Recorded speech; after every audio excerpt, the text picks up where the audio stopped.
In the northeastern corner of the US state of Montana, just a few kilometers south of the Canadian border, lies the quiet town of Scobie.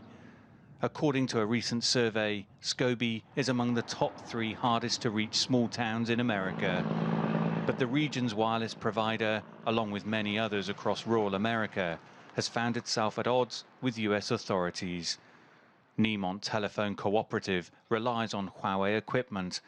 The Trump administration and the Federal Communications Commission argues that is a security risk and want it removed.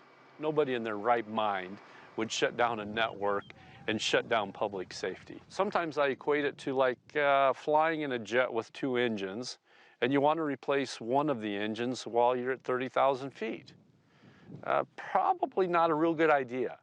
The main push behind the move is the allegation that the equipment could be used as a backdoor for spying.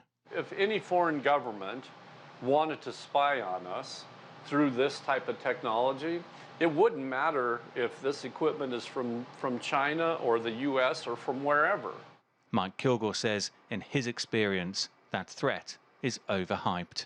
In the United States, we have a constitution, we have due process, we're innocent until we're proven guilty and all of that, right? So let's pride in the guilt, but that sort of thing, that sort of guilt is not real apparent to the operators that are using this equipment today.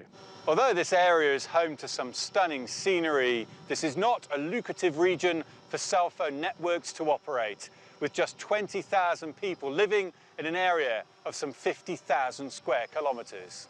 Kevin Rasmussen has farmed here for 28 years. A nearby communications tower allows him to keep up to date with the latest planting data, as well as vital weather reports. But more importantly, if the network is shut down, even temporarily, he's concerned about the safety risks.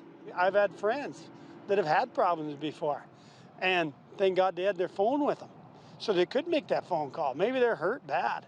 The other thing is, I guess we've talked about in this community is, you know, we've had some really bad fires in the past, even a couple this year.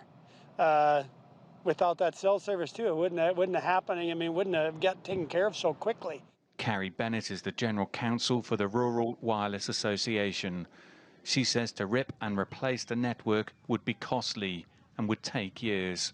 The money is absolutely not available. I make no qualms about this. Our members are relying on universal service support as it is, and we've estimated in our filings with the Federal Communications that it could be anywhere from 3 to 7 years to replace the networks. Back in Scobie, Mike Kilgore hopes it doesn't come to that, given some of his customers rely on older cellular technology that is not easy to replace. Huge swathes of rural America will be watching developments closely. Dan Williams, CGTN, Scobie, Montana.